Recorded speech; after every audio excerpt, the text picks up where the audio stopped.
넷플릭스 오리지널의 품격을 더 높여주었던 마약왕에 대한 고찰, 나르코스.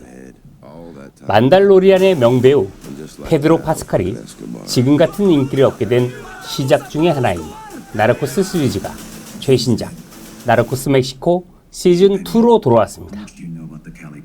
나르코스 본편이 콜롬비아의 마약왕을 다루는 이야기라면 나르코스 멕시코는 현재 진행형 세계 마약의 헤이게이트, 멕시코의 마약 카르텔의 기원에 대해서 다루고 있습니다.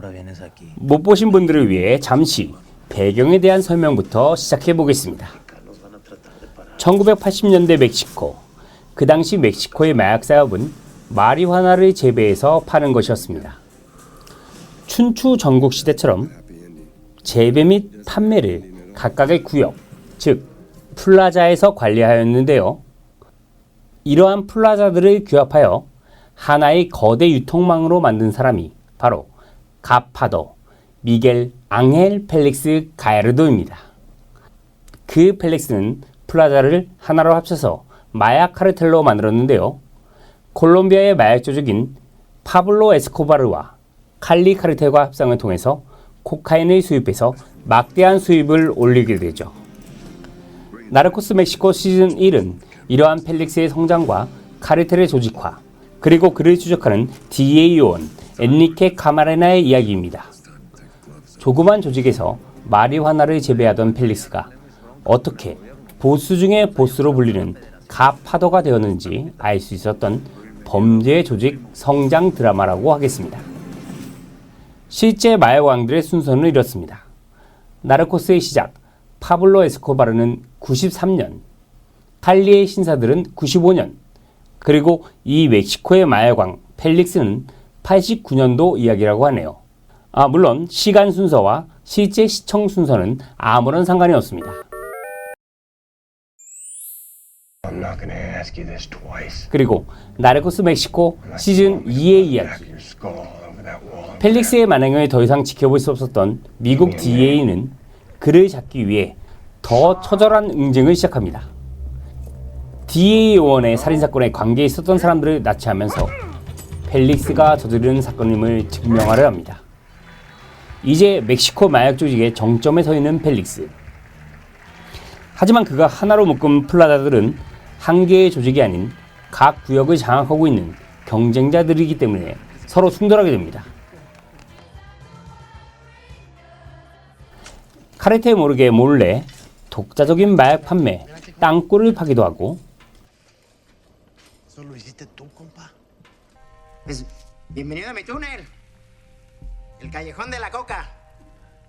남자만 보스냐? 우리 여자도 보스다. 독자 노선을 걸으려고 배신을 때리는 세너니들. Así que un tiro por cada huevo si sigues con tus mamadas. ¿Está claro, macho? 술집에서 싸움질하며 서로의 조직원들을 살해하기도 합니다.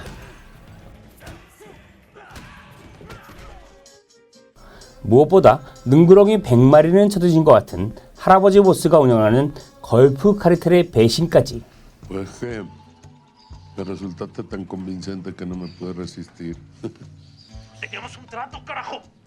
또 어떤 축구는 플라자 보스의 아내와 불륜에 빠지기도 하죠.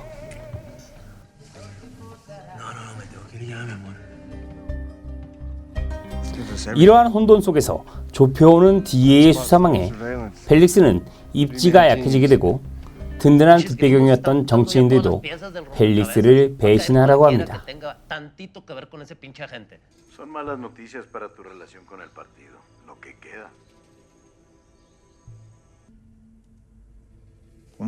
결국 이를 극복하기 위해 마지막 도박을 시도하는 펠릭스. 그는 칼리 카르텔과의談판으로 여태까지 없었던 대규모의 마약 70톤을 한꺼번에 운반하기로 합니다.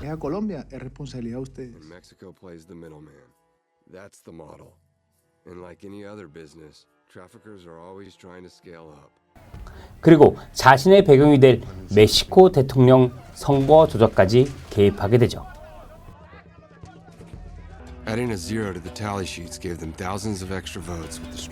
DEA 수사관도 그의 대규모 비행기 수송을 알게 되고 그 현장을 목숨을 걸고 덮치기로 합니다.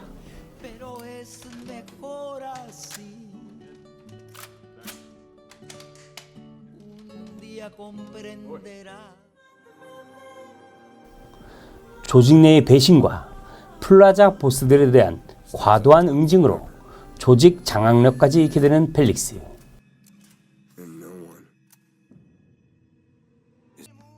그의 대규모 마약 운반이라는 승부수는 이러한 불리한 환경을 이겨내고 지난 시즌처럼 화려하게 부활할 수 있을까요?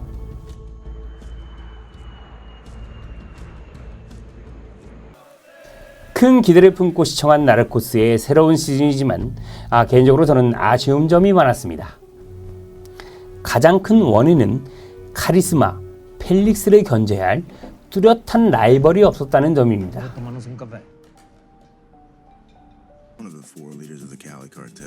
나르코스의 시작이었던 파블로 에스코바르의 이때기는 주연 배우인 와그너 모라의 미친 연기력과 그를 잡기 위한 DEA 요원들의 활약이 돋보였습니다. 특히 상대 배우가 지금은 너무나도 유명해져 버린 페드로 파스칼, 그분이었기 때문에 정말 꿀 재미를 주었고요. 이 페드로 파스칼은 나르코스 시즌 3까지 그 역할을 잘 수행해 주셨습니다. 그리고 이 멕시코도 펠릭스 역의 디에고 루나 못지않게 중심 인물인 DEA 요원이 바로 마이클 페냐였습니다. 이 마이클 페냐의 열정적인 대결 구도가 시즌 1을 재미있게 끌어나가는데요. 맞습니다. 앤트맨의 악동, 톡톡 튀는 연기력의 그 마이클 페냐입니다. 엄청난 연기 변신으로 나르코스 멕시코의 시즌 1을 훌륭하게 만들어주셨습니다. 그런데 이번 멕시코 시즌 2는 주인공 디에고 루나의 카리스마는 여전히 훌륭하지만 이와 대적할 만한 갈등 구조가 너무 임팩트가 없었다고 할까요?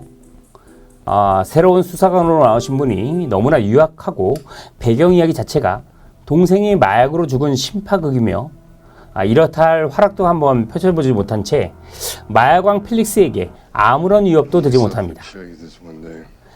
그렇다고 펠릭스의 라이벌들도 극적 재미를 주는 갈등 구조를 만들어내지 못하게 되는 멕시코 시즌 2는 그냥 밋밋한 마약왕 혼자의 고군분투기로 그려지고 말았습니다.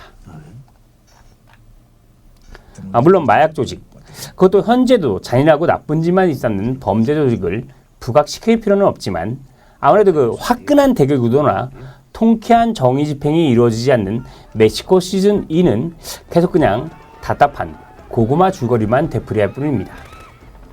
나르코스 시리즈를 굉장히 좋아했던 전 엘플람도 이번 시즌은 기대한 만큼의 재미를 주지 못하여 실망하고 있습니다. 자, 그렇지만 멕시코 범죄 조직 보스의 실화 이야기라는 점에서 아무래도 그 너무 큰 과장이나 자칫 영웅으로 부각될 것 같은 위험성이 있기 때문에 어느 정도의 단점은 눈 감아 주기로 합시다. 물론 이번 나르코스 멕시코 시즌 2도 정주행하기에는 무리가 없는 재미있는 드라마입니다. 멕시코의 국민 배우면서 스타워즈 로그 원 스토리의 주인공인 디에고 루나의 매력은 여전합니다. 전체의 줄거리는 조금 산만하지만 이 적절한 긴장감과 재미를 주는 다양한 사건들이 끝까지 시청하게 만드는 몰입감을 선사해줍니다. 저의 나르코스에 대한 애정은 변함이 없습니다. 혹시라도 아직 나르코스를 안 보신 분이 있다면 꼭 시즌 1부터 챙겨보시길 권합니다.